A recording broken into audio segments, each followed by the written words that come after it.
This is the Reunity Livecast. Fed up with hate? This is about practical solutions to political insanity and societal collapse. And I'm going to start with a story about my relationship with this material. And this story it takes place when I'm 16 years old. I'm in high school. This was my high school graduation photograph. And I was at that time, we're talking about the 1960s, around approaching 1970.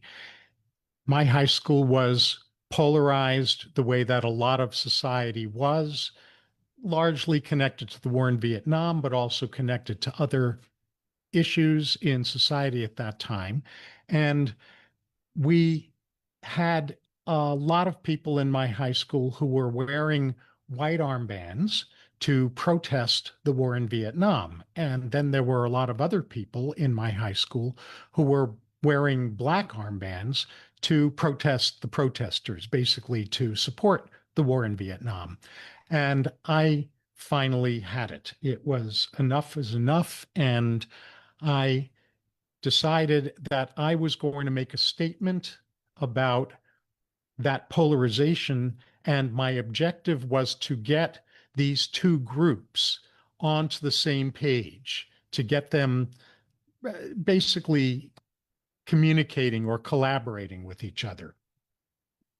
And so I came up with what I thought was a brilliant idea, which was to create an armband that had, I'll show you, it had a white strip sewn together with a black strip, and across it was anti-polarization. I couldn't sew. I asked my mother, therefore, who could sew, if she would sew this protest armband for me, the anti-polarization armband. And I successfully recruited her, so she created the armband. I put it on this one morning, walk to my public high school, get on campus, and literally within minutes, I'm surrounded by a group of white armband wearers and a black armband wearers. The black armband wearers in my high school were called the hippies. The white armband wearers were called the greasers.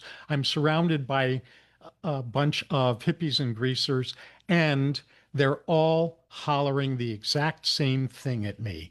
They're all saying, "You're a coward. You're refusing to take a stand. Why don't you take a stand?" And I'm standing there thinking to myself, can't you read the armband? This is my stand. And I realized in that moment that I had gotten my wish. I wanted to help them get on the same page, and I did. I got them on the same page in yelling at me, accusing me of being a coward who was refusing to take a stand. So it taught me an important lesson about be careful what you pray for, what you hope for. And it also caused me to make a deep vow to myself, which was that I was somehow going to figure out how to bring together diverse groups of people who seem to be in conflict with each other without me becoming the sacrificial lamb that joined them together, the way that this was happening in this situation, with them joined together, accusing me of being a coward who refused to take a stand. And so now we get to move fast forward into the present. Are you fed up with left-right hate ripping us apart? Well, me too. It's not an accident. It's a manufactured distraction, a psyops game, keeping us fighting each other instead of outsmarting the puppet masters. And as I see it, and I'm certainly not alone in this regard, our country has lost its way in the United States, and other countries have lost their way as well. But what I'm specifically referring to here is what I've been calling societal traumatic stress disorder. People being angry and fearful and confused and fed up, leading to coercion, because compromise has stopped working. It never really worked. And polarization and divisiveness.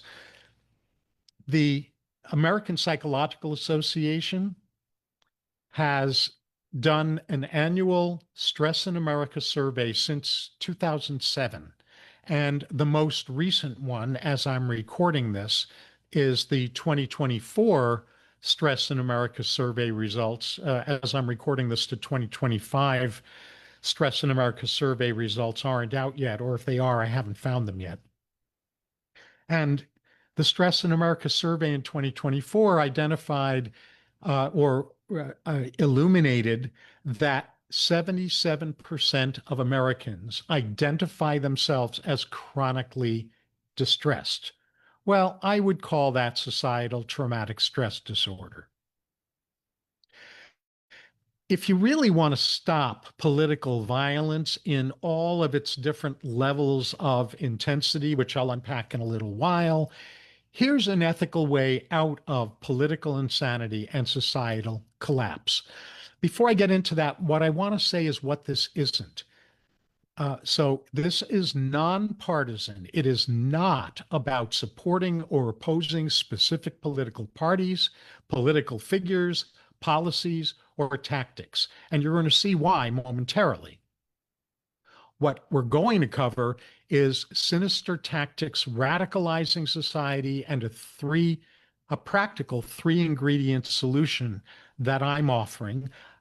I don't believe it's necessarily the only solution, but I'm not seeing solutions that feel holistic enough to me. So I'm offering a version of a solution. And I don't know whether I'm going to be able to do Q&A at the end because there have been technological glitches, and I don't even know if this is actually airing live because I'm not seeing it in the windows that I'm tracking. And I do apologize for that. I'm not sure what's caused that, but you'll get the recording if you're not watching this live. But because of that, I don't think there's going to be Q&A toward the end. So the goal that I have is for you to leave this feeling steadier, more resilient, more empowered, more collaborative, and with more practical next steps. For those of you who don't know me, I'm not going to dwell on this a lot, but just for those of you who don't know me, I'm a societal psychotherapist, a corporate psychological counsel who was named America's Integrity Expert by Radio TV Interview Report. And I equip leaders, influencers, businesses, and citizens and helping professionals to harmonize self-sovereignty and societal well-being rather than allowing those two things to be at odds with each other. I'm also the son of an attorney whose first love was constitutional law. So I grew up with a lot of constitutional law being discussed at the dinner table and at other times. And I'm also the recipient of 12 personal and book awards related to individual, business, societal, and governance well-being. So, part one, illuminating the insanity. Here's the distraction con. Left-right divisiveness and hatred is a fireworks show that blinds us to an opaque agenda, and that's what needs our attention. Where does this opaque agenda come from? Well, it's been around for a long, long time, but where I'm going to pick up in that storyline is 100 years ago with the father of modern public relations, who those of you who know me have heard me talk about very frequently, including in a TED Talk that I gave. This father of modern public relations, that's not my term for him. That is the term for him in the marketing and advertising industry. His name was Edward Bernays, and he developed specific strategies and tactics for persuading the public to follow or support whatever it was that he was hired to help the public support. And he was the one who really published books that are still available today. Look up Edward Bernays, not spelled like the sauce, but spelled Bernays on Amazon. You can still get all of his books. They're still available 100 years later. And he publicly showed in those books how to accomplish what he called manufactured consent, which is manipulating people to support product, services, causes, and candidates while thinking they're doing that out of their own free will. And so, Bernays, I'm going to give you three key quotes for you around the opaque agenda. The first is, we are governed, our minds are molded, our tastes are formed, and our ideas are suggested largely by men we've never heard of. Second quote, if we understand the mechanism and motives of the group mind, it is now possible to control and regiment the masses according to our will without them knowing it. And the third quote is, those who manipulate the organized habits and opinions of the masses constitute an invisible government, which is the true ruling power of our country. So the opaque agenda is what Edward Bernays called, in all of his published works, the invisible government, the opaque agenda. So what is today's term for the invisible government? That's another photograph of Edward Bernays in the lower left corner of this slide. The term that's most commonly used today for the invisible government is the deep state. No surprise there. I'm going to come back to the deep state in a couple of minutes because there have been some changes around that in terms of the propaganda.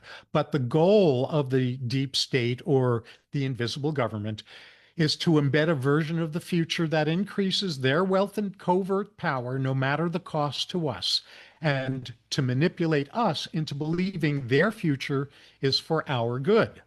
Well, the covert elite has a problem. And the problem is that the majority of the public used to have one particular mindset starting toward the end, at the end of World War II, on through the 50s and into at least part of the 60s. And since then, we are in a completely opposite state from the state that we were in back then. More people now believe the unjust world hypothesis over the just world hypothesis. So the just world hypothesis that was popular after World War II was the hypothesis that people had that most leaders and influencers and the media, etc., were out to help us. It's not that back in those days people believed that there weren't any rotten eggs. That was understood, but most leaders and influencers were out to help us. That's the just world hypothesis. Since then, we have the unjust world hypothesis, which has become more and more popular since the 1960s. And that hypothesis, which I think the majority now holds, is that most leaders and media and influencers are out to harm us, not out to help us. That creates a problem for the covert elite, because as long as people believed that most leaders and influencers and media were out to help us, they could pursue their covert agenda with impunity, because people believed that things that were going on were in our best interests. But now, with untold numbers of people being devoted to believing that they're not out for our own best interest, the covert elite has had to get more sophisticated in what they're doing. So the unjust world hypothesis that's embraced today makes subtle manipulation that had been effective less effective. So the covert elite have shifted their tactics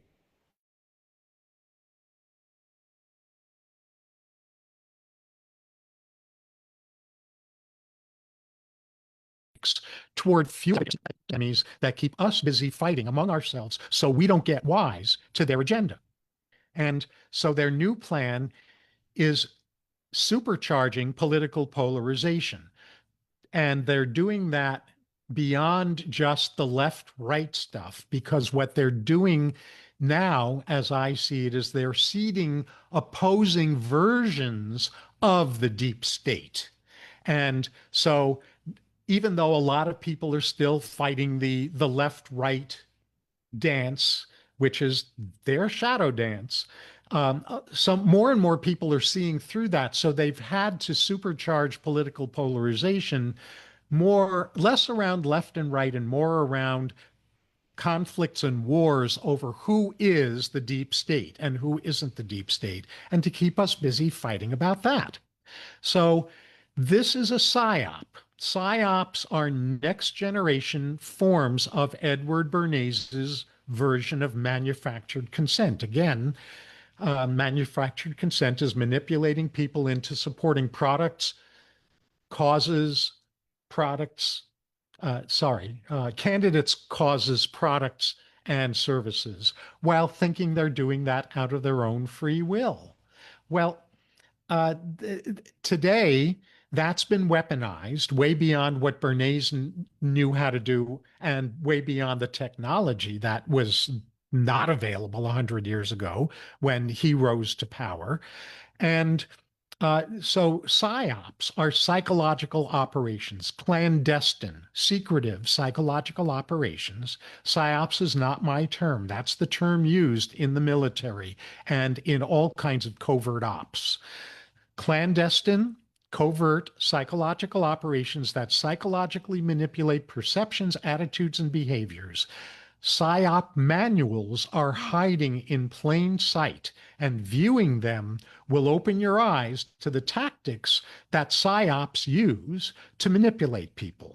So what I'm going to do is a demonstration of how to learn about PSYOPs using your choice of artificial intelligence software to reveal PSYOP tactics. And I'm going to, in a moment, stop sharing this screen and share another screen so that you can see this in action. But I want you to screenshot this screen because this is the AI prompt that will provide that information to you in your own way with your choice of AI. Summarize key psychological operations, PSYOPs, tactics, used globally to manipulate public perception and fuel societal division, focusing on strategies like isolation, echo chambers, and tribalism. Echo chambers are where internet algorithms and social media algorithms are designed to show us more of what we seem to be interested in based on what we're clicking on. And so when we're clicking on certain things, the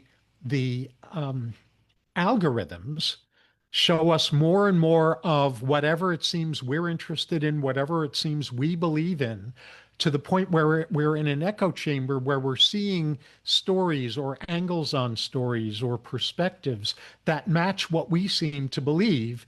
And so when we're seeing more and more of that in our social media posts that were shown and in internet search engines, the more prone we are to believe that we're seeing the whole picture when we're not. We're in an information bubble. Those are echo chambers. So focusing on strategies like isolation, echo chambers, and tribalism provide one real world example per tactic, example media or social media campaigns, and a practical tip for spotting each in daily life. Keep it concise, under 3 words for a general audience. So I'm going to stop screen sharing for a moment so that I can share a different screen before returning to this slide deck. So now you're seeing one of the AIs you can do this with, but do it with whatever AI you like using. I'm showing this to you in SuperGrok. So I've pasted the prompt into SuperGrok, and now I'm just going to click enter. And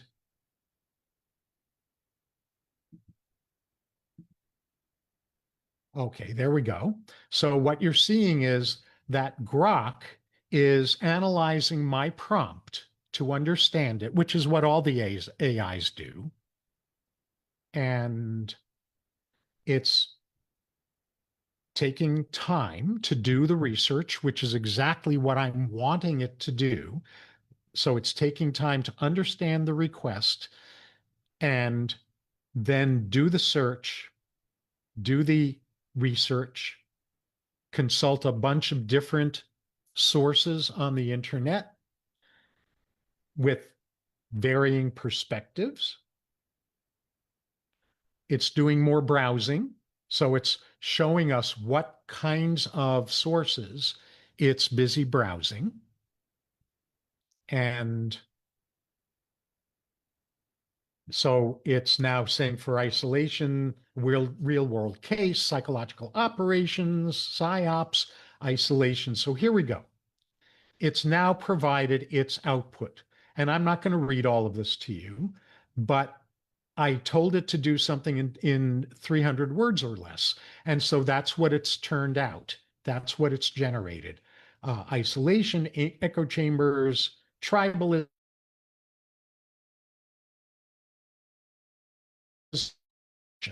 So you can do as much research as you want to with these kinds of prompts to track down these sources. So here's the FBI's COINTELPRO, which was a PSYOP from 1956 to 1971. You've got Russian troll farms. You've got the Brexit referendum. So that's what I wanted to quickly show you. I'm going to stop screen sharing and go back to my slide deck. And there we go. Okay. So the essence of today's PSYOP is the heart of our national dysfunction, and not just in the United States, but I think in a lot of other places as well. It's the PSYOP's objective is to manipulate each polarized side, the left and the right, version A of who the deep state is, version B of who the deep state is, to number one, believe vastly differing sets of alternate facts, right? And to go to war against each other over what the facts are, because they're all in their own information bubbles, and these polarized groups are certain that their set of facts are the right facts and everyone else's quote unquote facts are lies. So manipulate each side to unconditionally believe vastly differing sets of alternate facts, their version of the alternate facts, to dismiss the other side's concerns and to vilify the other side's motives. That's the PSYOP game. So part 2 of this is on breaking free from PSYOP insanity. I want to introduce a concept to you that I'm going to double back to toward the end, which is the law of dissipative structures. So the law of dissipative structures is that systems, and this is from systems theory, that are far from equilibrium can still reach a stable state despite ongoing environmental or societal changes. Well, we, the people, can use the law of dissipative structures to our advantage. I'm going to show you how we do that, how to reach a stable state by outsmarting the PSYOPs. It's got 3 components that I'm going to unpack in some detail with you, but this is an overview slide right now. Wake up, wise up, and step up. So wake up, I'll unpack how to shatter the PSYOPs spell, which I've already gone over a bunch of that. You're already seeing through the spell. Wise up is to re-own our power individually and collectively. And I'll give you some framing and some suggestions around that. And most importantly, step up. Replace learned helplessness and impotent rage with reunity skills, which I will also unpack. So, starting with the first ingredient, wake up to divisiveness orientation, because the objective of divisiveness orientation in PSYOPs is to escalate political violence, societal violence, from quote unquote milder forms of that, like broad brushstroke stereotyping, to inflammatory name calling, to psychological bullying and intimidation, to minor physical violence like pushing, shoving, and fistfights, to major injury and death. So I'm going to unpack for you how that's orchestrated. It's an orchestrated shadow dance that basically has two fundamental roles: the instigators and the escalators. The instigators are the ones that are basically doing an overt or covert version of "I dare you to get violent. I dare you to do something nasty." And the escalators, who take the bait and do something nasty, feeling self-righteous, with the mindset of "you've got it coming. You dared me, now you got it coming." This is the basic shadow dance, the basic psychological societal dynamic of culture wars that destroy societies. So the instigators deliver inflammatory messages. The escalators turn their reactivity to those inflammatory messages into harmful actions. So when the escalators turn the instigators' inflammatory messages into harmful actions, the instigators identify themselves as innocent victims. We didn't do anything. It's the escalators that are doing the harmful, bad things. And the escalators are identified as the perpetrators, who then need to be punished and vanquished. And what makes this even juicier or more complex and more real is that both sides, whether you're talking about left, right, or both sides, whether you're talking about one version, one narrative about who the deep state is, or another narrative about who the deep state is, both sides take turns being the instigators and the escalators. Well, wake up. Wake up to that. Because as long as we buy into that shadow dance orchestration, they are in charge of us. They're the boss of our thoughts, our emotions, and our actions and our words. Okay? So, second part, wise up to what we're not supposed to see. We're not supposed to see, we're not only not supposed to see what I just unpacked, which is the wake up part, but we're also not supposed to see that each side's extremists have been duped into being what, in propaganda theory, again, not my term, propaganda theory's term, is called useful idiots. They're recruited to be extremists, whether they know it or not. I mean, some people say that these extremists are paid, and maybe some of them are, but most of them are recruited into being extremists through propaganda that's delivered through information bubbles. Okay? So each side's extremists have been duped into being what, again, PSYOPs propaganda theory calls useful idiots. Mainstreamers, from the moderate left to the moderate right, have more in common with each other than with their own side's extremists. And we have far more power. We, the mainstreamers, which are today's version of what in the 1960s and 70s was called the silent majority. Well, today's silent majority is the mainstreamers from moderate left to moderate right. We have far more power than the programmers of learned helplessness taught us to believe. What's learned helplessness? It's exactly what it sounds like. It's a psychological term for being trained into believing that we have far less power than we actually have, to believe that nothing positive we do has positive impact and nothing negative we do has negative impact. So we might as well do whatever we bloody want to do. That's learned helplessness, and it's been installed by psyops. Wise up to what the psyop escalation really means, which is, and this is actually a good news piece that a lot of people don't realize, which is that the sinister forces that are orchestrating the left-right polarization and the game I was just describing between the instigators and the escalators, and the left and right, and this version of the deep state and that version of the deep state. The reason they're getting so extreme is because they realize that the old stuff they used to do wasn't working when most people believed in the just world hypothesis.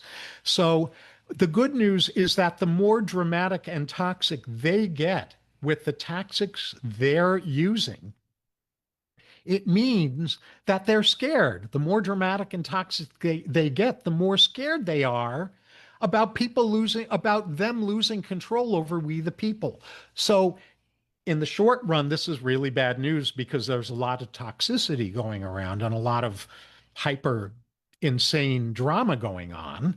But over the long run, this is good news, because what I want to encourage you to hold in mind in your awareness is that every time you see higher levels of escalation of the insanity, it's actually it's telling us that they're even more scared, that their reign of tyranny is about to be over, that they're losing power. They're losing control over we the people.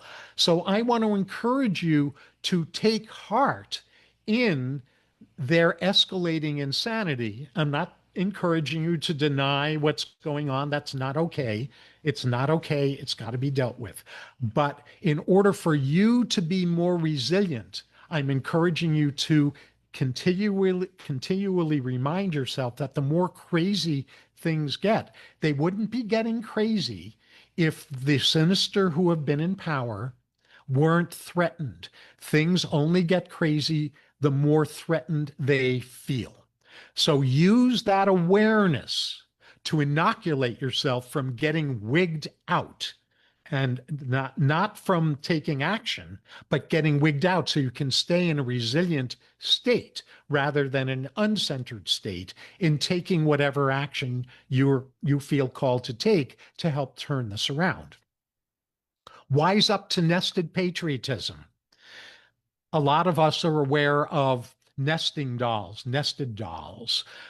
These were made popular in Ukraine and in Russia and other parts of that part of the world.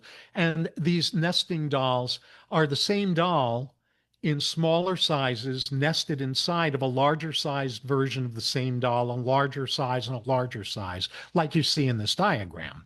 Well, nested patriotism has been forgotten in this whole my country first approach, which I'm not attacking on one level, but I'm attacking how that my country first mindset is being abused in my judgment. So what aligned loyalty really looks like, what nested patriotism looks like, is my first loyalty, my first patriotism is to whatever my version of higher love, wisdom, and power is. Source. I'm using that term source generically. You have your own word for that. It might be the wisdom of the universe. It might be science. It might be God. It might be Allah. It might be, there are so many different names. The Holy Spirit, the higher self, our guides and angels, and whatever it is for you. Our first loyalty is to higher love, wisdom, and power, whatever you call that. Our second loyalty inside of that is to the well-being of the planet we're on, because if the planet becomes dysfunctional, we can't survive. the third nested doll, the third smaller nested doll. So source is the big nested doll. Inside of that is planet. Inside of that is humanity. Inside of that is nations. And so if we're concerned with cleaning up our own nation, great, make that first, but not at the expense of humanity or the planet or disconnecting from source. So source, inside of source is planet, inside of planet is humanity, inside of humanity is our nation, inside of our nation is our communities, inside of that is our political orientation. We've got this upside down where political orientation comes first and nation comes second. No, no, no, no, no, no. That's dysfunctional loyalty. I'm not saying give up your political orientation. I'm saying put it in the right relationship with nested patriotism, where loyalty layers are inverted, upside down, or in conflict with each other. Mature patriotism is impossible, and I know that's going to upset a whole bunch of you. Get over it. I'm serious. Get over it. You have been manipulated. If you believe in other than nested patriotism, you have been propagandized into believing a version of patriotism that is immature. It is not mature. If you don't like that, dump out now, because that's my hard stand. And you can disagree or agree, and that's fine. I'm happy to have dialogue about that. But I want you to know in all transparency where I stand, because this whole notion of that armband that I was wearing, that's anti-polarization. Well, if we aren't in a state of nested patriotism, we are signed on to polarization. Wake up to impact literacy. Impact literacy is the antidote to learned helplessness. And at an applied level, arguing over who the covert controllers are keeps us polarized and them, the covert controllers, in control. The second thing about impact literacy is to keep in mind that agreeing with intentions or policies does not obligate us to have to agree with the implementation tactics of the people who are implementing those intentions or policies. There's a lie going around that if I agree with a particular policy or I agree with a particular intention, that I have to be loyal to the tactics that the people who are implementing that policy or that intention are using. Well, I might agree with the tactics or I might not agree with the tactics. So just because I agree with an intention or a policy does not obligate me to have to agree with the implement tactics being used. The third is just because we have a constitutional right to say or do something doesn't necessarily mean it's the ethical thing to say or do. Just because we have a right, a constitutional right, like freedom of speech, to say or do something doesn't necessarily mean that it's the ethical thing to say or do. And it's about impact literacy is about ethics. It's about aligning intentions and impact. So it's time for us to grow up and start doing and saying and doing loving and collaborative and reunifying things rather than saying or doing whatever we want to say or do simply because we have the right to say or do it. We got to get over that. That's immature. Step up. So step up to catalyzing reunification. 3 points on this slide. Number one, superior options emerge only when wholesale dismissal of other perspectives and only when vilification ends. So if we're dismissing wholesale them, whatever the other side is for us, or we're vilifying the other side, I guarantee psychologically and societally, superior options will not emerge. Inferior options will emerge. Number two, debating alternate facts is a fruitless endeavor that the psyops want us busy doing so that our attention is on the polarization so they can do what they're doing without us noticing. Debating alternate facts is fruitless and it's dysfunctional. Focus on illuminate illuminating everyone's deep concerns and high intentions that are underneath their surface positions and their advocated solutions. In order for us to get back into psychological maturity as a society, as humanity, we need to stop focusing on arm wrestling matches between surface positions and advocated solutions and refocus our attention on illuminating and understanding everyone's deep concerns and high intentions that are underneath their surface positions and advocated solutions. And number three, combining concerns and intentions is what enables holistic problem solving to emerge, which I'm saying only holistic problem solving is going to get us out of the mess that we're in, not polarized garbage. Okay?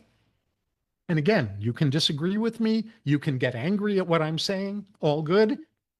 And you're entitled to your opinion, just as I'm entitled to my perspective too. Okay. So that's one part of stepping up. The other part, I'm going to unpack each of these ingredients in stepping up to catalyzing reunification that restores integrity. The first thing I'll unpack here is starving the psyops vampires. Then I'll move to elevating your resilience, then on to amplifying your impact, and then on to taking what I'm calling the sanity pledge. So step up to starving psyops vampires. Again, polarizing over who the vampires are, who the deep state is and isn't, fuels divisiveness that keeps the vampires in control. Stop it. For their control to collapse, we must replace our learned helplessness that they've propagandized us into believing. We must replace dehumanizing our neighbors. We must replace divisive, impotent outrage with elevated resilience and amplified unity. So step up to amplifying or elevating your resilience, build unflappability. No one profits from pulses racing or drowning in helplessness. No one profits from that except for the sinister doing the psyops on us. Number two, consistently affirm to yourself that you are unwilling to keep letting the psyops vampires be the boss of you, be the boss of your perceptions, your emotions, your words, and your actions. Number three, opt out of the false belief that what radicalized extremes say on the other side of whatever you align with and do represents the beliefs of that group's mainstream. That's part of the psyops lie that the radical extremes on the left and the right, what they say and do represents the belief of that group's mainstream. That's garbage. That's a lie. And we got to get over it in order to reunify the silent majority from the moderate left to the moderate right. Step up to amplifying unity. Amplifying unity requires what I call tensions competence and humility. So tensions competence is the ability to transcend either or binary thinking in order to think multi-dimensionally. And the best way I can characterize that is through the timeless teaching story called The Blind Men and the Elephant. So if you've heard this story before, forgive me. What I've been learning is that a lot of people haven't heard this story, so I'm going to tell it. Here's a version of that story. So, a group of blind men are led up to an object that they aren't told what it is. And each of them starts feeling a different part of that object, which in the blind men and the elephant story is the elephant. So, some of them are feeling the elephant's legs. Some of them are feeling its tail. Some of them are feeling its ears. Some of them are feeling its I'm sorry, its trunk. So the ones who are feeling its legs are saying, "Oh, this is a strange feeling tree trunk." And the ones that are feeling its ears flapping are saying, "Oh, this is some amazing big fan that's waving in the breeze." And the ones who are feeling its tail are saying, "This is some kind of weird wimpy whip that's being whipped around," and so forth. You get what I'm saying here. So the the way the story goes is that these blind men then start having this increasingly agitated and abusive argument with each other over what's real, over their alternate facts. So each one of them has attuned to a real part of the overall elephant, but they've overgeneralized, thinking that what they are feeling represents the whole object, which it doesn't. Tensions, competence, and humility require each of us to say, you know what? I'm more attuned. I've really been paying attention to this part of a bigger picture. And I've got some things to say about that bigger part, that part of the bigger picture. And I'm humble enough to know, to have come to grips with the fact that I am not seeing the whole picture any more than any one of us is seeing the whole picture. So I'm going to share what I'm seeing and I'm going to report it rather than come to a conclusion about what I'm feeling in the blind men and the elephant story, what I'm feeling means. But I'm going to report what I'm feeling. I'm going to report what I'm seeing, but I'm not going to jump to conclusions. I'm going to withhold my conclusions because I want to see what you're feeling or what you're noticing and what you're noticing and what you're concerned about and what your aspirations are so we can pool those together. So that's the blind men and the elephant story about tensions competence, which is holding multi-dimensional thinking about issues. Transcend positions to boost problem solving. I've already covered this. When arm wrestling between surface positions or advocated solutions emerges, shift the focus.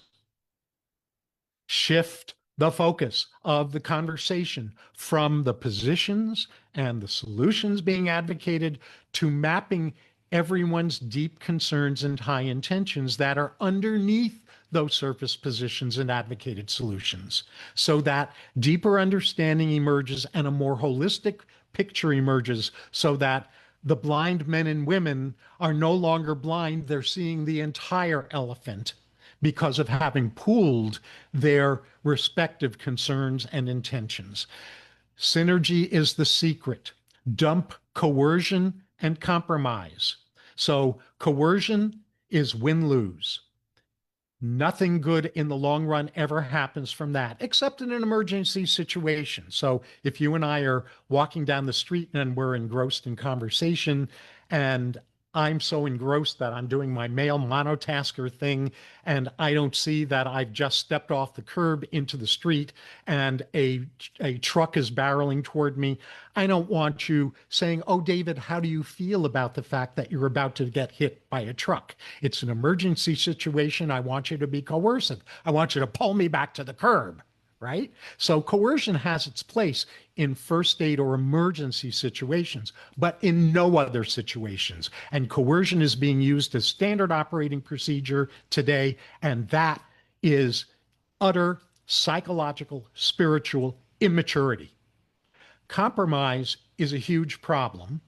It's got its place, and I'll say what its place is in a moment. But compromise is a huge problem because in the best version, the highest outcome version of compromise, all parties walk away from the problem solving session or the negotiating table feeling equally ripped off. Well, what happens over time when compromise after compromise after compromise is used as a tactic and feeling equally ripped off keeps mounting this situation after the next one, after the next one, after the next one. Chronic compromise always ultimately leads to coercion because people finally wise up over time that they're to the fact that they're fed up with chronically giving up and giving up and giving up in each successive compromise, problem solving, or negotiating situation. So compromise inevitably, when it's chronic over time, leads to coercion because people give up on compromise and they just say, forget that, I'm done with that. I'm doing coercion. The jigsaw puzzle metaphor really captures the essence of synergy, which is the alternative to coercion and compromise. So when is compromise helpful? Compromise is an important backup plan when the people that we're trying to problem solve or negotiate with refuse to participate in synergy, in collaborative problem solving. Then we have to resort to compromise. There's no choice. But we have to stop settling for compromise as the go-to tactic. We have to start insisting that our elected and appointed government officials engage in synergy, not compromise, and certainly not coercion. So the jigsaw puzzle metaphor. You all know what a jigsaw puzzle is. So in the metaphor, pretend with me that all of the puzzle pieces have been dumped out of the box, the jigsaw puzzle box containing all the pieces. And in the case of this metaphor, pretend with me that all of the pieces that have been dumped out onto the table are upside down. So we don't even see what the individual pieces look like yet. What that represents in the metaphor, the jigsaw puzzle metaphor, is all we're seeing is people's surface positions and advocated solutions. So then we wise up and we start turning the pieces right side up. And in the jigsaw puzzle metaphor, that's the equivalent of really starting to see, truly starting to see and comprehend and understand the deep concerns and high intentions underneath the surface positions and advocated solutions. And then, sure enough, there are, if you've ever done a jigsaw puzzle with a group of people, sure enough, there are some people when all the puzzle pieces are turned right side up, some people cluster toward finding the corners. And some people focus on the edges, and some people focus on finding pieces of elements inside the jigsaw puzzle that seem to be connected to each other. Well, they could polarize into cornerists, edgists, and elementalists, or they could collaborate by saying, oh, that's great that you're an edgist because I'm not an edgist. I love to find the elements inside of a jigsaw puzzle. Oh, that's great that you're an elementalist. I love finding the edges pieces. Great. So instead of bad mouthing and vilifying each other, we're honoring the gifts of vision and clarity and capability and capacity that we each have because we're joined together to reveal a larger picture that none of us sees the full picture of. None of us sees the full elephant, going back to the blind men and the elephant story. And unlike the one thing in the jigsaw puzzle metaphor that's different from a real life jigsaw puzzle is that with a real life jigsaw puzzle, you see on the cover of the box what the puzzle's supposed to look like when it's done. But in authentic problem solving and negotiation, we don't know what the puzzle is going to look like when it's done. We only have that revealed to us when we have assembled all of the puzzle pieces together that no one of us is focused on our own. That's the jigsaw puzzle metaphor. That leads to the final part of step up, which is to step up to the sanity pledge. And it should really say a sanity pledge. It's not the. You might have your own version of this that's different. That captures the same kind of intention as this wording, but you like different wording. That's great. If you resonate with what I'm presenting, then if you want to do your own wording for the sanity pledge, go ahead and do it. That's great. But here's a starting place, at least. I will do my part to stop treating political violence, no matter how mild or severe, as normal. I will not cheer for blood. I will not allow propaganda to tell me who to hate or who to support. And I will not let electronic media dictate who is my neighbor. I choose sanity and unity by seeing people's concerns and intentions under their politics. So, as I said at the top, because technology was not favorable with my doing this as a live cast, I'll obviously be you're watching a recording of it. I am not going to do Q&A. So when I master the technology or fix whatever is broken in the technology at my end, I'll be doing more of these live casts where we can do live Q&A. Obviously, we're not doing that with this. So I'm going to move into the summary. Remember the law of dissipative structures that I mentioned earlier on that I promised I would come back to, and now I'm coming back to it. The law of dissipative structures, again, is systems that are far from equilibrium can reach a stable state despite ongoing changes in the environment, ongoing upheavals in society and politics and the economy, and et cetera, et cetera, et cetera. But to do that, we have to understand, we from the moderate left to the moderate right, have to understand that we are the key to helping return our system to a stable state, even as the insanity continues to whirl around us.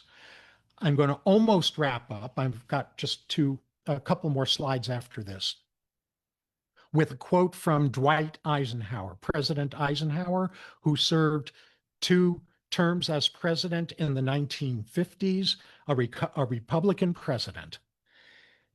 He said, in a democracy, and he's referring to a constitutional republic that utilizes the mechanisms of what's called representative democracy to run that constitutional republic. So, by the way, if you've gotten embroiled into the garbage saying we're a constitutional republic, no, we're a democracy, no, we're a democracy, no, we're a constitutional republic, stop it. We are both. We are a constitutional republic that the framers created around the principles of what's called representative democracy, not pure democracy. Look up representative democracy if you don't know what that is, but it's a specific time-honored form of democracy where you elect representatives who you have elected to make decisions, hopefully on your behalf.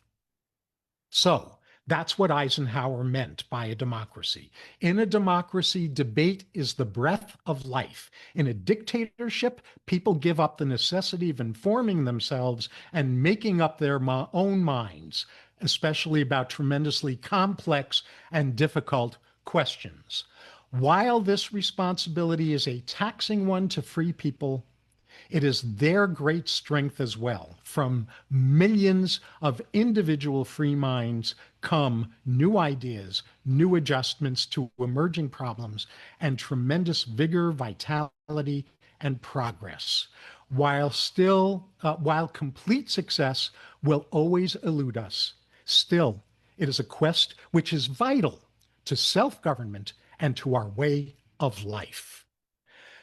So, as I start to wrap this up, a lot of people think the sky is falling. Well, I'm here to tell you the sky needn't fall. It's we who must rise in the ways that I've been unpacking in this recording. Where there is a will, people will find a way, is a quote from the late Mark Goulston. So don't let people pull you into their storm. Solidify your resilience. Pull them into your peace. Learned helplessness says, what can I do? I'm just one person. If you've been propagandized into that false belief, you've been manipulated by, by covert psyops to believe that learned helplessness is real when it's not. What can I do? I'm just one person, said 7 billion people. Well, 7 billion people or 350 million and give or take in the United States or wherever your country is can do a lot from the moderate left to the moderate right. I'm offering you a way to go deeper, a way to take what you have learned in this recording, if you resonate with it, to really go deeper with the blueprint that I have for helping what I just described to emerge, which I call the SPARK blueprint. SPARK is an acronym that ends in the letter C, not the letter K. The SPARK blueprint for transcendent human potential in the 21st century and impactful resilience, because impact without resilience is uncenteredness that does a lot of collateral damage. And resilience without impact is self-centeredness.